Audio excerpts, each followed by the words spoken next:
All right, today we'll go ahead and get started. We are going to talk about hashing, which if you took OOP with me or Java, this will probably be a little bit of a refresh. How much hashing do we do to OOP? None. One lab. Very little. Very little? One lab? Oh, but we did do a lab? Oh, okay, great. I think so. Maybe. I'm pretty sure. What is this thing called though? I stayed up all night. OOP, Object-Oriented Programming? I did that in the one Well, electric I also did it in my other class that I have this semester. Ooh, what other class did you do it in? Scripting languages. Oh, associative arrays? I Did you implement them or use them? The DB project. Yeah, use them. That's different than what we're going to do, which is implementing them. So hashing, all right, real quick, guys.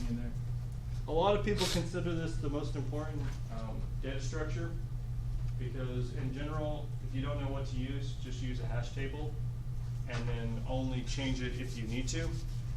And the reason for this will hopefully become pretty obvious because adding to it and searching it are basically nearly O of 1 operations. Although one very difficult thing about hash tables is iterating through them can be very costly. But in general, you just want to add a bunch of stuff and then look for it later. And that's what hash tables do pretty well. So map dictionary. First we have to understand maps. So far we've been talking about sets or lists where you have a data structure that contains one item. You know, you have a list of numbers, you have a set of numbers, you have a set of students. But in a map, you have a set of keys, maybe the student's ID, and you want to map those to some value. And this is very useful if you wish to search. For example, if you want to try and find a student with a certain ID number, you would have the key would be the ID number, and in your hash table that would map to the actual student. So you just query by the ID number, and that gives you back the actual student, which in this case is the value. That is the same picture from last year. Yep. Well, tell me, Caitlin, why would I reinvent the wheel? Well, if you want it to be different. Want it to be different. Am I like that? Yes, Jamie. So, like with databases in like Microsoft Access, does it use like maps with the ID? No, No. but it could. It could have used a map for the ID. Fortunately, due to how databases are set up and the way hash tables are implemented, they have a far more complex data structure called a B tree, or a B plus tree, or a B star tree, depending on whatever they decided. And usually they use one of those instead. And we'll talk about those afterwards. But if you were trying to just cache something in memory real quick, you would use a hash table. Okay. And you could easily implement a database, SQL database with a hash table. It would just, for large implementations, it would not be as efficient as a B tree. Okay. But you're on the right track. All right, what's the point of a database? Yeah, you remember SQLs, right? SQL queries? Oh wait, we just talked about that, didn't we? Yeah, we just did. I was We just thinking did about that. We just did those. In Competitive security, codes of security. That's right. He's a lot more bright and bright than his competitive security. Later in the day, that's Yeah. Yeah, but he's a morning person. I'm a morning person. I get all my good work done in the morning, and then I start becoming amusing towards the afternoon, as you probably can tell in competitive security. Yep. Okay. Anyways, so what's the deal? Why are we doing this? Well, we want to basically optimize searches as much as possible, make it as close to O of 1. We would like inserting and deleting to be fast too. And objects in a map have unique keys, so the idea is that every object in the map has only one key. So it's unique, distinct might be another word you can use. And this is some type of property attribute value. So in our example, you might have students, and each student has an ID number. So you want to map an ID number to a student. So we could use an array. Let's see. For inserting and deleting, you could accomplish some of this in O of 1 time, possibly. Well, if you always insert and delete at the end, you can say technically it's O of 1 time unless you need to double the size of the array. Yeah. Although searching is not going to be O of 1. And it's also not really space efficient because we may have a lot of empty spaces for trees or keys. Trees. We use binary search trees, which do it in log of n time and are space efficient. That's good. But we're looking for O of 1 time because we only demand the best. So what a hash table is we're basically generalizing an array under some reasonable assumptions that make O of 1 for insert, delete, and actually search as well. Whoa. I remember this nightmare from last semester. It's one of the best, this is a very important data structure. A lot of people say when in doubt, just use a hash table, and just use hash tables for everything unless you need something else. So let's see, another example is social security numbers. You could have an array that holds references to all the objects, so an array from 0 to, what is that, a billion? So let's say a billion social security numbers. Therefore, if you want to access someone by their social security number, you just go straight to that point in the array, right? And that would store their data. Oh, well, that seems pretty efficient. That even makes it O of 1 access time for the person object, right? Because you just jump directly to its location. That's beautiful. It is, isn't it? Oh, it's great. Fortunately, the number of active social security numbers is much less than that. In 04, that's what, 294 million? Although in 04, didn't we have 360 million people? No, well, anyways. We have plus 300 million. Huh? We have plus 300 million right now. Yeah, we're over 300 million. I thought we were at how many people are in? That power would be so much, like, that's so great. You just destroy Goku so fast. Oh, the power level. It is over 9,000. If this is this is what we did, over 60% of the array would be unused. Is that a good thing? Yes. Yes? That's a bad thing. Just helping you out here. Good morning. Puppies, orphans, leprechauns, Chasing the All of the leprechaun? above. all the above. Taste the rainbow. Huh? Taste the rainbow. Chase the rainbow. So, hash tables. Hey, look, the slides even say it's a very useful data structure. Therefore, it has to be good, right? It's on the slide. I'm Sure. convinced. Slide, obviously. Have the slides ever lied to you? Well, Yes, they have. Careful what you say. I've even pointed that out. All right. Keep in mind that a hash table is usually not good for iterating through a list of items. So if you need to do something to an entire list of items, don't use a hash table. It's usually a very poor solution for iterating. Sadness will occur. Well, it'll just be slow. Sadness. Okay, yes, and sadness will occur. So normally, how do we do this? Pretty much whenever you have an ID number and you want to search by an ID number, a hash table is a solid implementation for that. Okay. So the first idea we need to think about conceptually of hash tables is you'll have, hash values or index on the left, and that'll map to some buckets of some objects. For example, a hash table at index 7 maps to a bucket that has an object whose key is actually 15. Notice that the key goes beyond the range from 0 to 7, but it still needs to fit inside the array.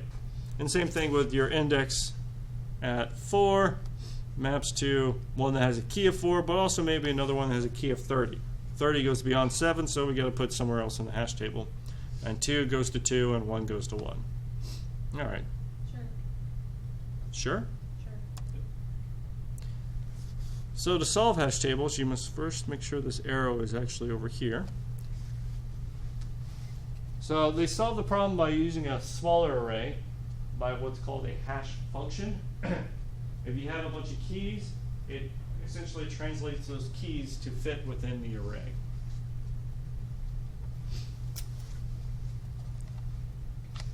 Universe of keys to actual indexes inside the array. Okay, that's all the hash function does. The key may go beyond the size of the function, the array, but your hash function will map it to where it's some location within the array. Can anyone tell me an easy way to do this? If all your keys were integers? All your keys are integers? Mm-hmm. Just have like just have that all over. What are we talking about? How do I say the question? If you have a bunch of integers, what would be a very simple hash function to convert it? Okay, the left are all these keys, negative 2 billion to positive 2 billion roughly. but you want to map it into 0 to 7. How could you easily do that? Hmm? An array. An array. Well, that we have the array 0 to 7, but we want to map an integer to a value between 0 and 7 inclusively. Sorting? Is that what you're getting at here? Sorting. No, it's a very. Oh, hell, look, I'm like overthinking this, and I think because I'm not really understanding the question, so I'm like. Okay. Let's go to the board. Picture time. It's picture time. What does he want to hear right now? I don't know. By the way, since a lot of people were having problems, if you want to figure out how to write out pi, you just use this symbol. Just helping you out. Okay? You got it? Good? That's not how you spell pi. He's talking about Craig. Spell pi. That's not how you spell pi. That's not how I spell pi. Who are you to tell me how I spell pi? By the authority that was given to me by the mathematicians like Dr. Bruce. Doctor. Alright. I'm going to erase this now, since I was causing turmoil. Alright, so we want a function f of that's going to map to basically 0 to 7. Is that That's an integral. an integral? Oh no, integral would be this. Whee! No, I'm kidding. That looks like an S. That is an S. An integral would be this. Oh yeah, it is kind of close. But then when you do that, it makes it an F. Oh my. This isn't math. Although it is a math class. Why, does he put the little line through it? No. No, he never puts the line through it? I've seen some people actually put the line through it. I would. And a lot of times when you do the integral, you're going from like 0 to, I don't know what number that was. You know, 1,000. Or I or something ridiculous. Stupid mathematicians, they don't know anything. Yeah, they don't know what they're doing. They're making it all up anyways, right? Just like economists in our program. No, economist program. All right, so we want to have an integer go to this value. What can we do?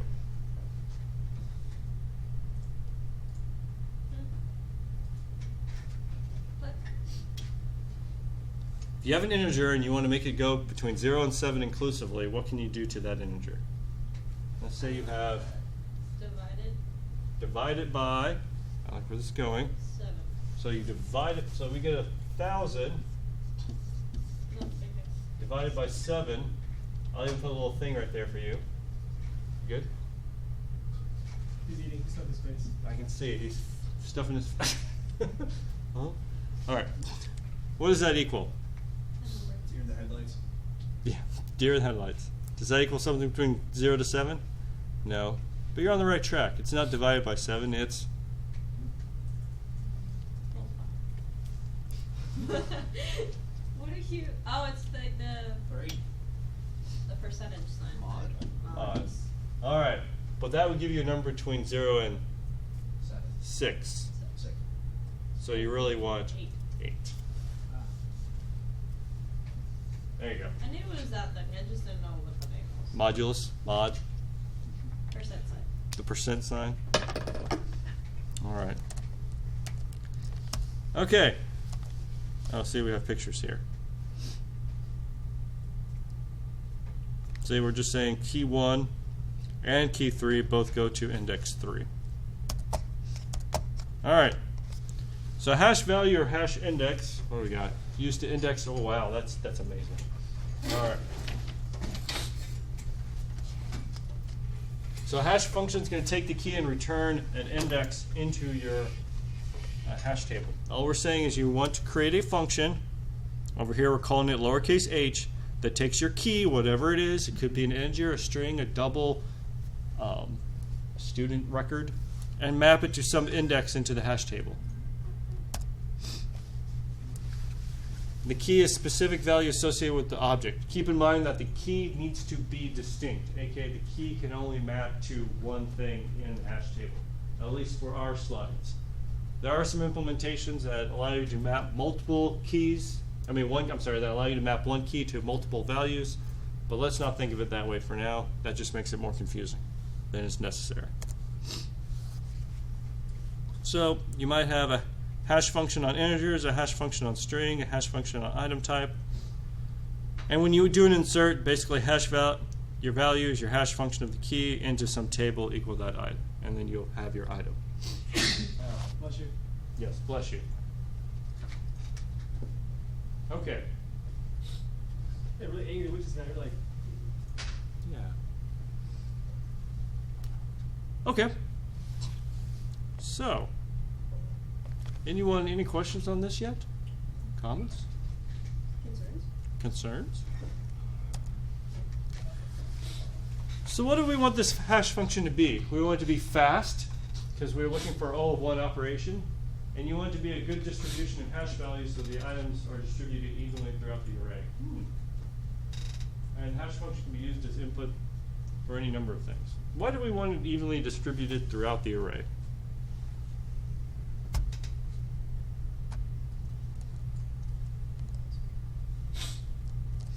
Well, why would it be bad if all of these keys map to the same value? oh, It's a yeah. waste of You memory. wouldn't be able to find it. Yeah, it would be it'd be a waste. And it wouldn't be a function. It would be a function. You wouldn't be able to I mean, I can write that. That function, oh, that's the easiest function. Oh, that function is so efficient. Watch. It would turn out to be like most people's garages. Just like hurting it. Or attic. Whatever. Done! Easiest function ever. Why is that bad? Because then you can't find anything. Right, it's all in one bucket, right? And you're wasting all this space. So usually, first off, a very common one is to use modulo. Divide x by y, yeah, you get the remainder. Mod is the remainder. Let's see, but multiples over the numbers may give. Right. So why do we use a prime number when the keys are not multiples of x? What happens when m is prime, a prime number where the keys are not multiples of m? Right, then it's the index. Okay, I don't see why that question is too relevant. All right, so we insert 2. 5 mod 2 is, or I'm sorry, 2 mod 5. Ooh, that was bad. Is 2. 21 mod 5 is 1. 34 mod 5 is 4. All right, why is 54 mod 5 bad? Here. Because there's already something at 4. It's already something at 4. Is that good? No. So we have to somehow resolve the collision.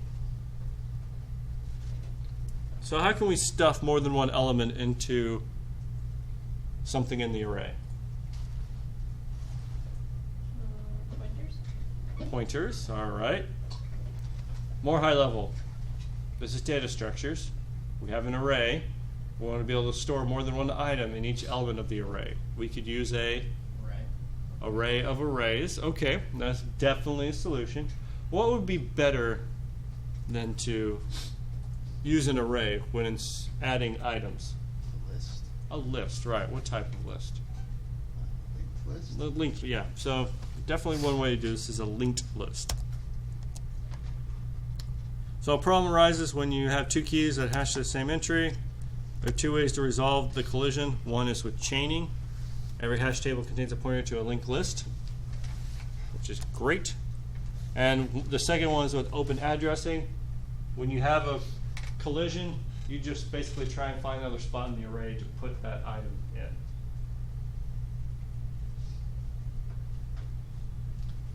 Which of these sounds easier? Open addressing. Why do you say open addressing is going to sound easier? Because you just like stick it wherever there's a spot for it. So when you go to search, what do you have to do? You put the key. You can't go, because if you're open addressing and you search for an item and it's not where you thought it was, could it still be in the hash table? Somewhere. Somewhere else. So then we have to search the hash table again. Chaining. Chaining. Why would you say chaining's better? Because assuming that it's a linked list, you can point to the next one and point to the next one and point to the next one. It's easier to search. So Okay. open addressing, where it's like where it's every man for himself. So I should have asked which one's easier to code, and chaining ends up being easier to code, although it might be a little harder to think about at first. So we're going to talk about chaining first, and that's all we're going to do today with the lab is talk about hashing with chaining. So the problem is that the keys 34 and 54 hash the same thing. We solve this by basically having a linked list or a chain in every bucket or entry point of the hash table. So when you have 1, that's interesting, 12 and 34, notice that each entry goes to a linked list, and then when you want to add, you simply put another item into the linked list or the chain. So now 4 is inside of a chain, or I'm sorry, 4 maps to a chain that contains 54 and 34. So when you have something that hashes to 4, you now have to search the entire linked list afterwards. Is that still fairly fast? Yeah. Why? The answer is yes. Well, when you set up your hash table correctly, the answer is yes. But I'm asking why. If your hash table was 1,000,000 key values and you have 1,000,000 values, key value pairs inside of it, what's probably the average size of your linked list? 1. Probably between 1 and 2. Right, you're going to have some collision. So is searching 2 elements in a linked list really that costly? Not really. So as long as you set up your hash table correctly, this is fine because you, in general, are going to have a very small chain or a very small linked list. Sorting 101 would put it right after the 2. What's the runtime to insert, search, and delete? Well, how long does it take to insert something in here? What's the first thing you have to do? Find a place for it. Find a place for it, and that is O of 1, right, because your hash function is hopefully O of 1. And then you have to add it to a linked list. What's the runtime complexity of adding to a linked list? O of 1. So then the whole time to insert is O of 1. Oh, that's great. How about the search? What do you have to do? Well, I have to search the initial set, Mhm. and then search the second list. So the initial set is O of 1. O of 1. And then to search the chain is 1 again. right. So we're going to say that searching the chain is O of 1. It's really the size of the chain, but if you do your hash table correctly, the size of your chain is usually 1 or 2. So we'll just call that O of 1. So then searching is O of 1. And then how about deleting? Same thing. Same thing. That's good. O of 1 takes, let's say, insert, just to make sure we did it correctly. To compute the hash functions O of 1 and to insert the head of a linked list is O of 1, so insert is O of 1. Search is proportional to the max linked list. Delete same as search. So in the unfortunate event that we have a bad hash function, all n keys may hash to the same table entry, which would give us O of n time because then your hash table just becomes a linked list, which is not good. So we want to create a good hash function that distributes everything out. Should we go into programming this? Sure. Is that going to help right now? Yes. All right, so let me go and pause the video and we'll start coding.